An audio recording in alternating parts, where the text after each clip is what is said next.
This week on Podcast Perspectives, what is one fun fact about space that blew your mind while making all of these podcasts? Astronauts on board the International Space Station, as they're orbiting the Earth, they see 16 sunsets and 16 sunrises every day. Today, we're diving into the world of space storytelling with Katie Konans, NASA's program lead for audio and podcasts. Katie has played a pivotal role in shaping NASA's audio strategy, launching and managing hit podcasts like NASA's Curious Universe, which brings the wonders of space exploration to millions of listeners worldwide. From capturing the sound of space missions to making complex science accessible, her work is revolutionizing how NASA connects with the public. We'll explore how NASA tells stories through sound, the future of audio at the agency, and what's next for space podcasting. Welcome to the show, Katie. Yeah, thank you so much for having me, Jeff. I'm happy to be here. So I want to start by just having you explain what your job is. My job is to help NASA tell its story through audio and podcast. So I oversee creative, strategy, and distribution across the agency's original slate of shows at nasa.gov/podcast. And I'm also involved with any campaign that has a very heavy sound focus. So, first microphone recorded sounds from Mars. How do we release this? That's the type of project that I support. And also working with external partners. So, Apple Podcasts, Spotify. We have a Space Act agreement. NASA has a Space Act agreement with a radio station in Texas called Third Rock Radio. So, I work with them a lot, manage our SoundCloud page, fun things like that. But my goal is really, and my job is really to engage with audio and podcast consumers and bring them into what the agency's doing in science and space. From my vantage point, there's really like two major ways that you are doing this effectively. And one of them is actually helping to produce the podcasts that NASA puts out that help to educate the listeners and to find audiences for those podcasts and such. And then the other is just having a presence within the community of the audio world and the podcast world. And you guys have done activations recently at a bunch of conferences, and you brought an astronaut to Brooklyn to talk at On Air Fest, and you let Reggie Watts manipulate the sound on this cool synthesizer device that you have that's based on the Hubble. My big guiding question on this whole interview is, why does NASA care? Like, why do they want to do this?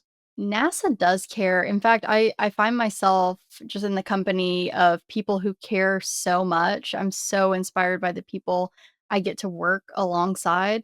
They're incredible. I think, most people come to NASA because they want to make a difference. They want to make a positive impact and do good in the world. And so that feeling is just palpable working at the agency. Also, it's federally mandated. So, in NASA's establishing charter, the agency was charged with communicating to the widest practicable audience about what the agency is doing.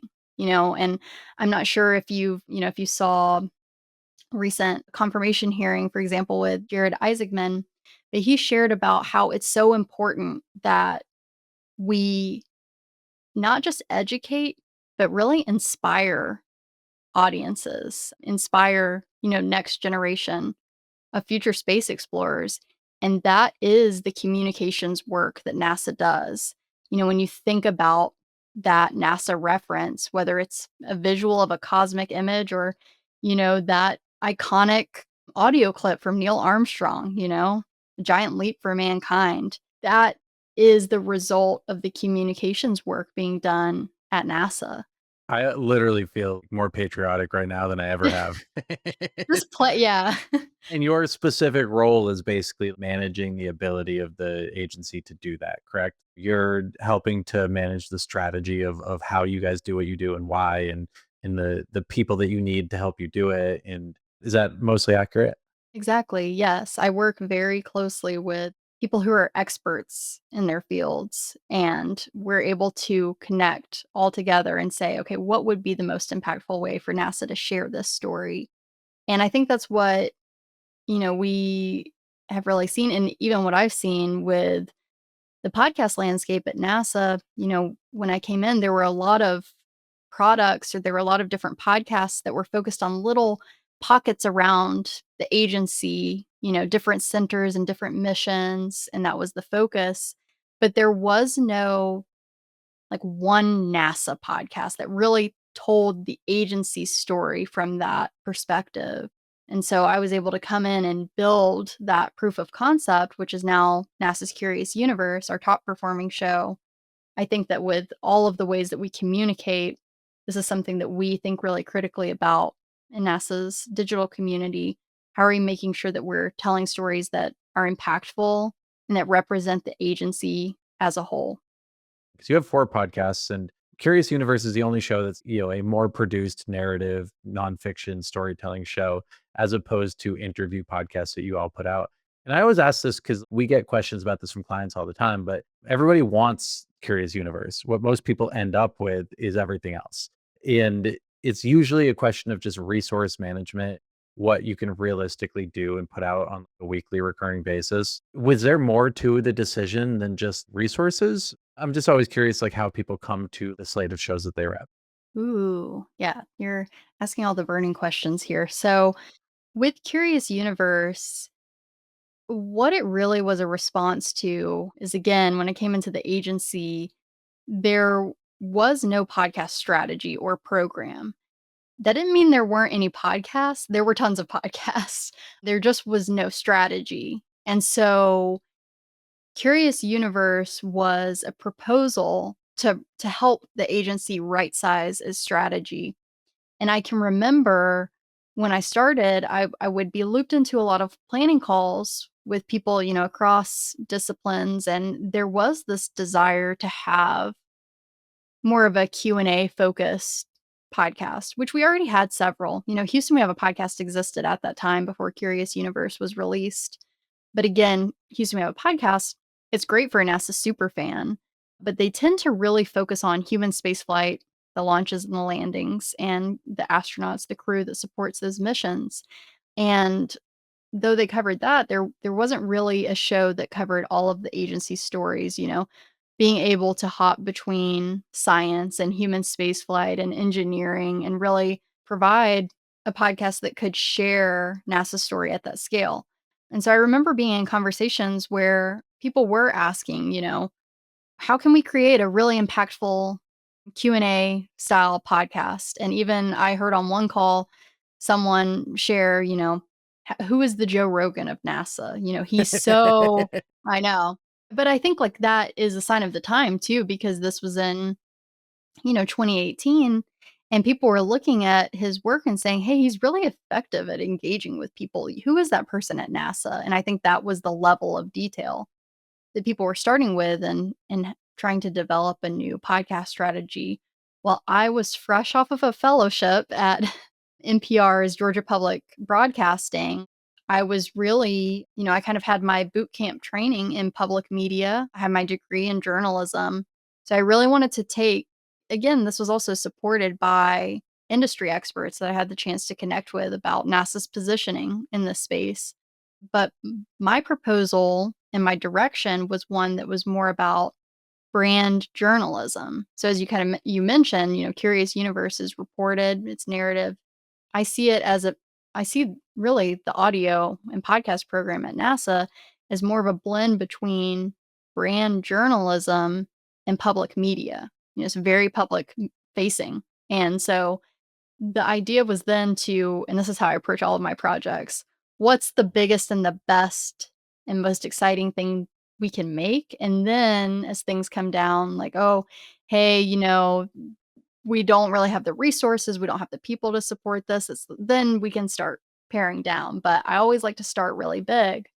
And I remember with the initial proposal for Curious Universe, it was a really big and bold vision, but I'm so thrilled that we were able to continue with it, and we've been able to really preserve a lot of what that initial vision was.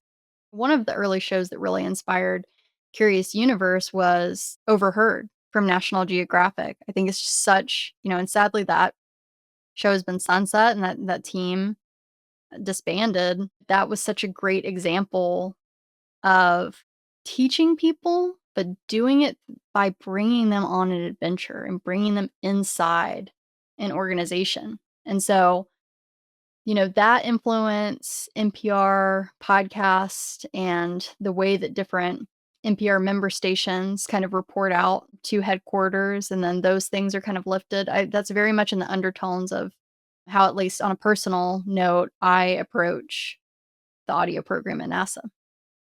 Well, I'll tell you what, I just listened to the episode on the Hubble, and I had to take my dog for an extra walk because it was my driveway moment. I didn't wanna turn it off, so it was really, really fun to listen to. I love that.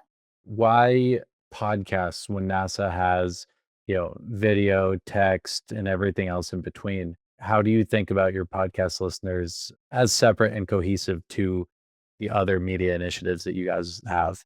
It's true. NASA has a lot of compelling videos and launch broadcasts and images. When I think about the difference and the value added, though, what I like to share, and I think that this can really help drive it home, is, when you think about NASA, you may picture this like stunning image of the cosmos, right? You mentioned the Hubble Space Telescope, this incredible photo that you can just visualize, or maybe you follow NASA on Instagram and you keep up with the image of the day that's released, for example. I mean, you feel very captivated by that. Our podcasts are an opportunity to go deeper into the story. So that cosmic image that you love just because it's beautiful, it actually changed everything about the field of astrophysics, and we're going to connect you with this scientist who spent their entire career working towards this breakthrough. So you can really get the impact of what this image means for the science community and really for humanity and driving us forward. Picture's worth a thousand words. Absolutely. When you came into NASA, you helped to develop the audio program. Yep. Did anything exist before? I know that there was a million shows that were a little bit disparate across the whole ecosystem. How did that strategy come together? So I'm so glad you brought this up because it's very common. And the people that I do connect with at conferences and events, they're like, how did you do this? Which to those people, I want to say, I'm available to consult. So please reach out. But you have to take a tailored approach. I'm sure you know from universities, organizations that you work with. And the reason why you don't want to have all of those competing products is because they're just that, they're competing. Even if, the scientists who recorded their podcast really just wanted you to understand the importance of their research, we're splitting listenership. We're really diluting NASA's storytelling when we put it out in that way. And so we can accomplish so much more together than we can apart.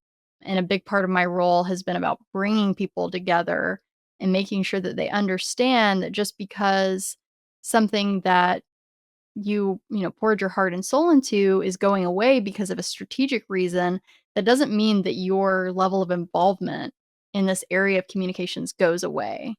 We're just changing the way that you're shifting into being able to share podcasts and audio stories with your audience. It's really hard to start and sustain and build a podcast even for NASA.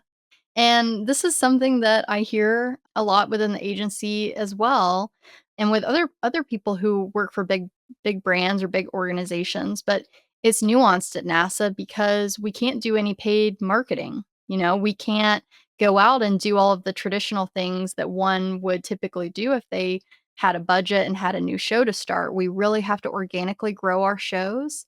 And even though NASA is one of the most well-respected and beloved brands on or off the planet. That's one of the things our creative director at the agency says, and it's so true. But even though we have that reputation at the agency, when you're starting from scratch, period. It can take years to build up loyal audiences. I don't have to tell you that. So we were looking at a lot of different shows that they weren't pulling in listeners and they weren't moving the needle. And so we knew that there was a better way forward. I started out as an intern at NASA, as NASA's very first science radio and podcast intern, I think is what I saw on LinkedIn. I was fresh out of school starting at NASA. I'm coming up on 7 years now at the agency, so that's something that I love to share just about my journey. It's not that I, I had all the answers and I had the playbook and I knew exactly how to move the agency forward as, someone coming fresh out of journalism school with an NPR fellowship under their belt. I had, I had that reference point of working in public media that was really valuable at the agency because it was an outside perspective to an internal issue that the agency was facing. And then I'm really focused on working with people and really trying to understand, and I take very seriously the one-to-one connections.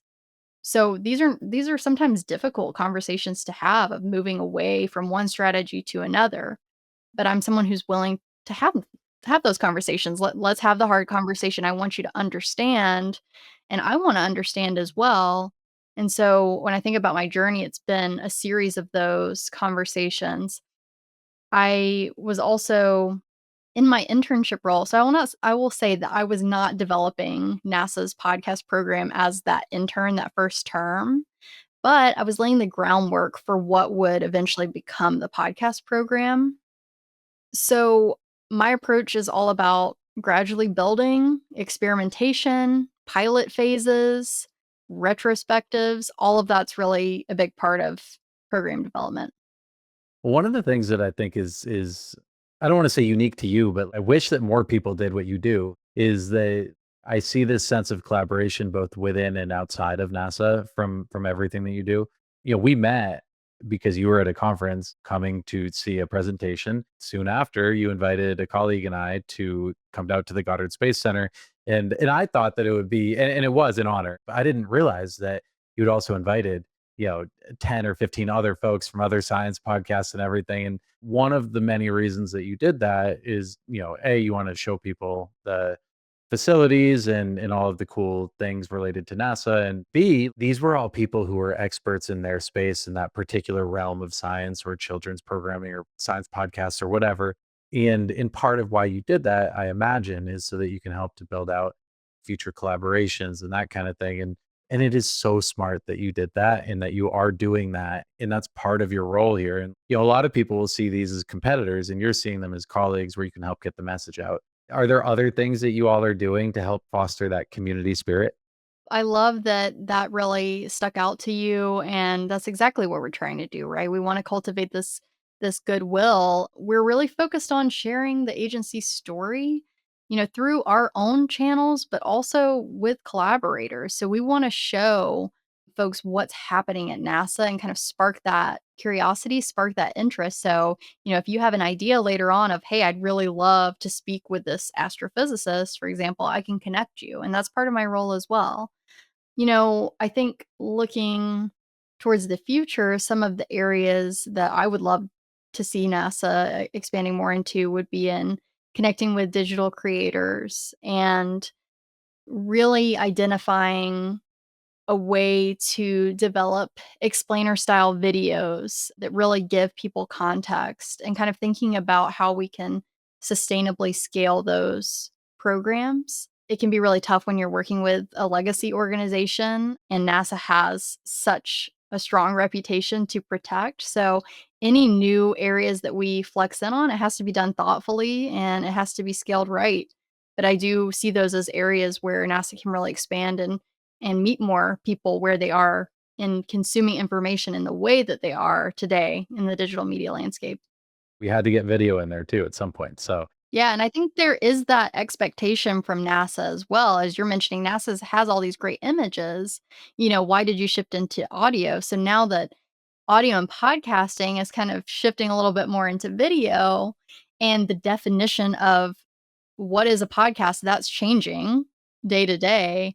There are a lot of conversations that we're having about, okay, how do we bring more of this into some of our other communications areas? Or how do we work with people who are specialists in video production, for example, and connect them back with our audio program? So, those are some of the challenges that I'm facing right now. And when it comes to video podcasting, for example, we have been experimenting with one-off episodes, and we're still collecting data and kind of seeing, is this of interest enough where it makes sense to really pivot?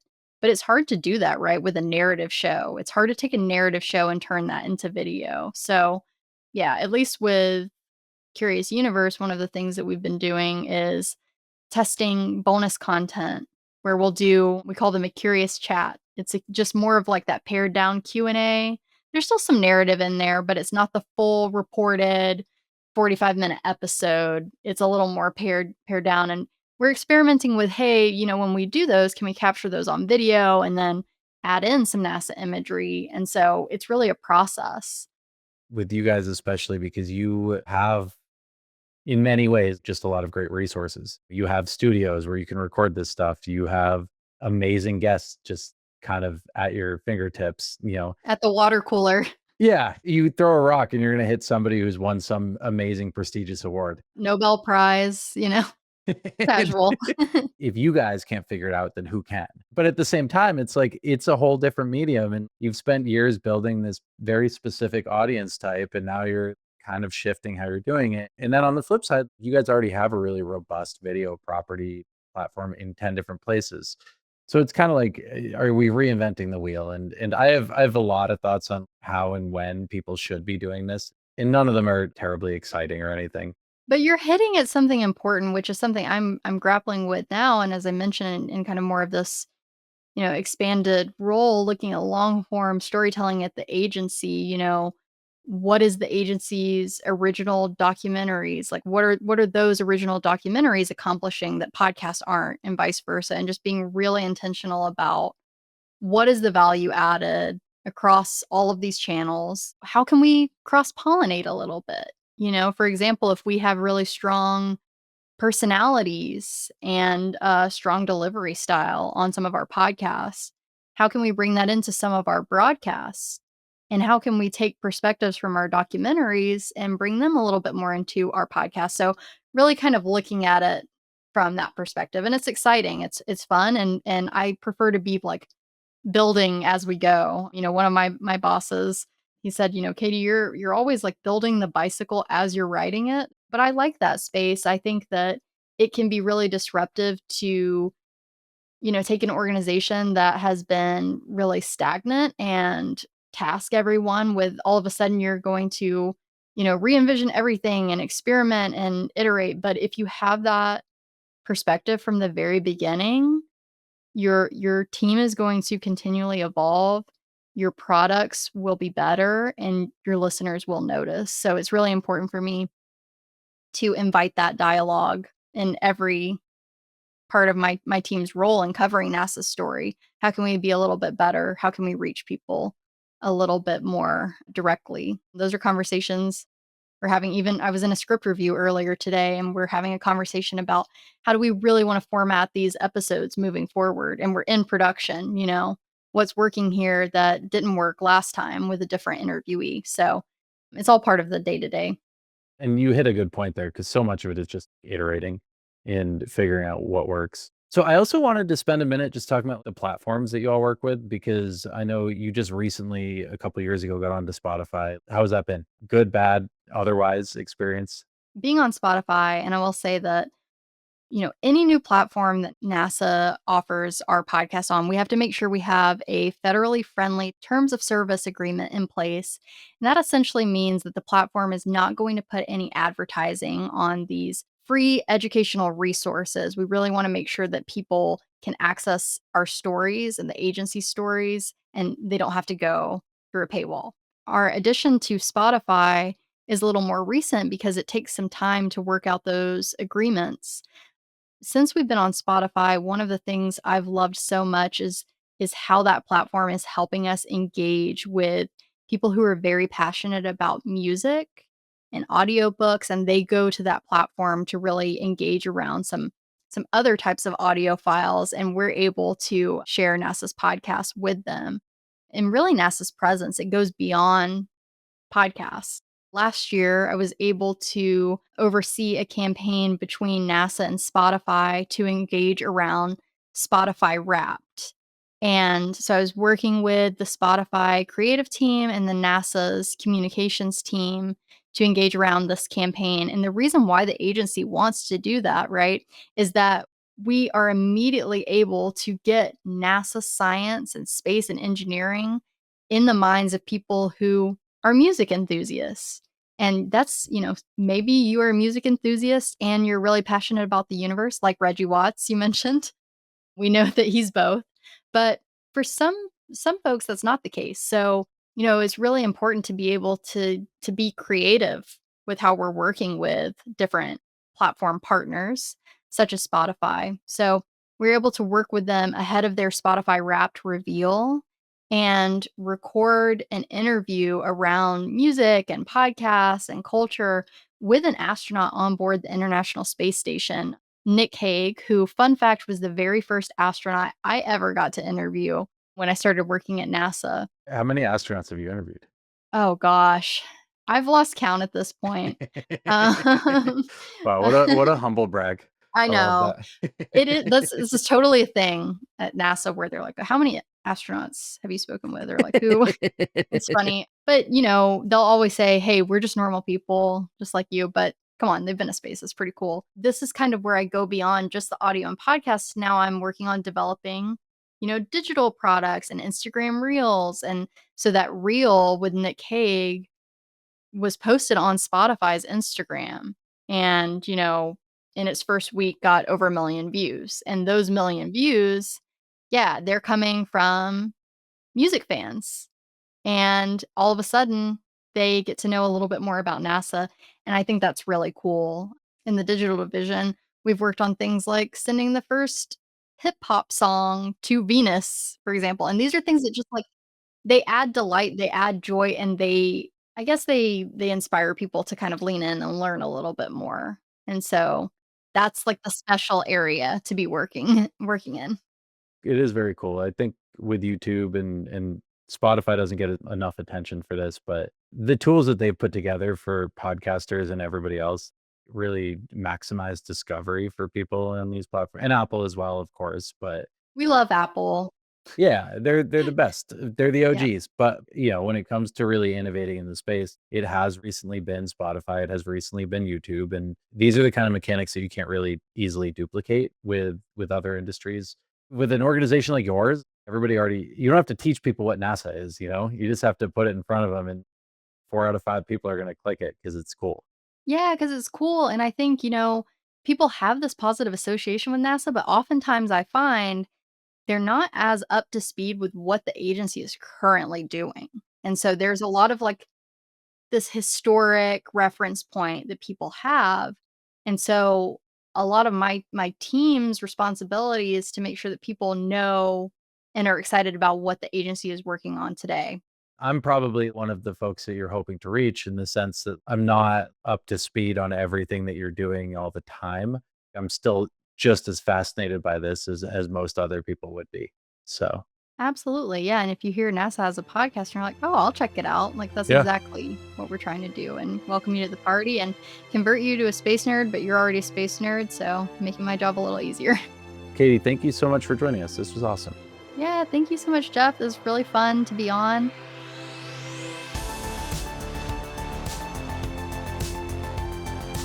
Thank you so much to Katie Konans for joining us on the show this week.